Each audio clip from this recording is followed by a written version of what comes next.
Coucou, salut encore, c'est Lisa, votre présentatrice. C'est un plaisir encore de vous avoir encore. Et pour tous ceux qui visionnent cette vidéo pour la première fois, vous êtes là très bienvenue. Mettez autant de commentaires que vous voulez, c'est un plaisir de vous avoir. Alors, le titre de cette vidéo est « Élection à la façon démocratique ivoirien écoutez ». Alors, moi, souvent, quand je fais des vidéos, il y a des vidéos que je fais qui sont longues, il y a des vidéos aussi qui ne sont pas longues. La plupart du temps, je suis quelqu'un, j'aime beaucoup faire les choses straightforward. Ça veut dire quoi? Ça veut dire je vais droit au but. Je vais droit au but et je dis ce que j'ai à dire et c'est period, c'est-à-dire point. Comme ça, plus c'est court, plus c'est concis, plus j'espère que le message passe. Parce que lorsque c'est court, c'est très pointueux et ça rentre dans l'oreille. Alors, pourquoi est-ce que j'évoque cette notion de démocratie? J'ai fait plein de vidéos, mais bon, auparavant, j'avais fait plein de vidéos sur une autre de mes chaînes. J'ai parlé de tout ça, mais je pense que la répétition est pédagogique et je vais en parler encore. Mais cette fois-ci, avec d'autres éléments pour aider ceux qui vont écouter la vidéo. Les gens écoutent beaucoup mes vidéos, mais souvent ils ne s'abonnent pas. Mais le but, ce n'est pas ça. Qu'on s'abonne ou pas, il n'y a pas de problème. Mon message, c'est ça qui est le plus important. Les abonnements ou les followers, tout ça, c'est du virtuel. Moi, ce qui m'intéresse le plus, c'est le changement et la paix des pays, des continents et des hommes. Alors, dans cette petite vidéo, je vais vous dire, vous connaissez un peu la démocratie. Mais en cette petite vidéo, je vais vous dire comment est-ce que les choses fonctionnent. Très brièvement, mais très fortement. Car il y a du changement. Car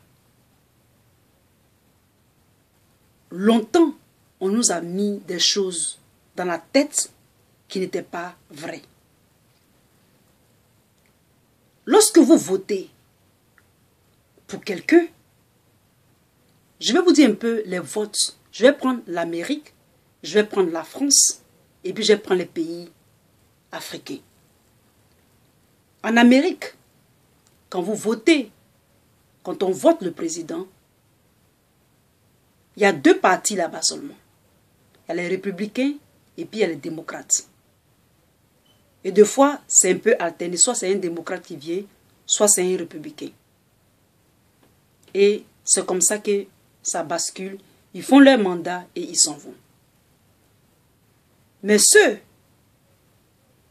qui poussent vraiment les démocrates ou les républicains à gagner, c'est les lobbies. C'est-à-dire, ce sont les grandes entreprises, les grandes sociétés, les grandes corporations.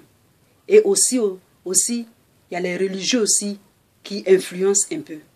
Mais la plupart du temps, ce sont les lobbies qui poussent, qui donnent la donne, le schéma de la politique aux États-Unis. Et donc, ça, c'est leur démocratie. En France, c'est-à-dire, on prend la France parce que c'est la France avec qui on a des rapports, c'est-à-dire la colonisation et tout ça. En France aussi, il y a des partis. On a un peu le système français, mais il faut savoir que en France aussi, pour financer par exemple leurs élections et tout ça, ils partaient aussi en Afrique pour prendre les valises de billets. Ça, c'est connu de tout le monde. Et après ça aussi, ils ont des ils ont des relations avec nos politiciens, ils les manipulent aussi, ainsi de suite. Ils ont une relation, c'est-à-dire la relation France-Afrique. Et donc, si vous votez pour quelqu'un,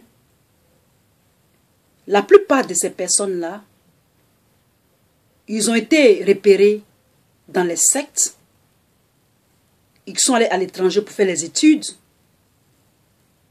ou bien même s'ils ne sont pas allés faire des études à l'étranger, et qu'ils ont été tous dans leur pays, c'est les grandes entreprises qui viennent signer les contrats, ainsi de suite, avec ces pays-là ou ces présidents-là, qui contrôlent un peu la donne.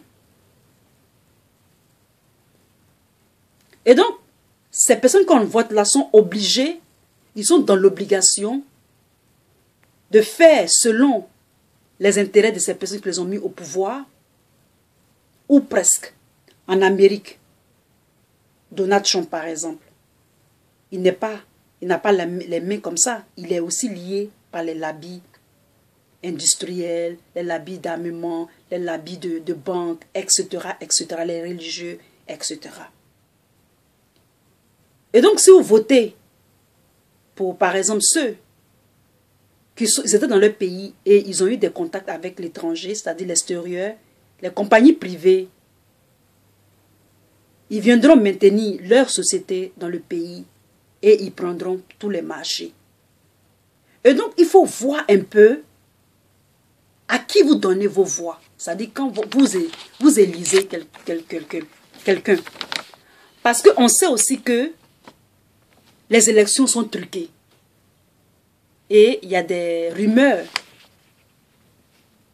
de nos jours qui disent que les élections sont truquées, les présidents sont choisis à l'avance, etc., etc., comme Attali l'a dit sur la toile. Et donc, on peut voter quelqu'un et puis après, on peut manipuler pour dire que ce n'est pas la personne et c'est une autre personne. Au moins, vous êtes conscient de cela. Et donc, ce n'est plus le moment de battre les campagnes en distribuant les t-shirts aux autres, en faisant des meetings par-ci, par-là, alors que ces personnes-là ne viendront pas pour vos intérêts. Lisez entre les lignes des candidats, c'est-à-dire lisez les candidats, apprenez à les connaître, etc., etc. Voilà comment est-ce que un agent, c'est-à-dire un agent secret, bon, il était fatigué, un repenti, c'est-à-dire il était fatigué de tout ce qu'il a fait, donc il a dévoilé les secrets. Et souvent, comment est-ce qu'ils opéraient en Afrique en matière de politique. Et donc, lorsque je parle pour la Côte d'Ivoire, je parle aussi pour tous mes frères, tous les peuples, tous ceux qui écoutent ma vidéo, pour tous ceux qui sont sur la toile. Je ne fais que répéter.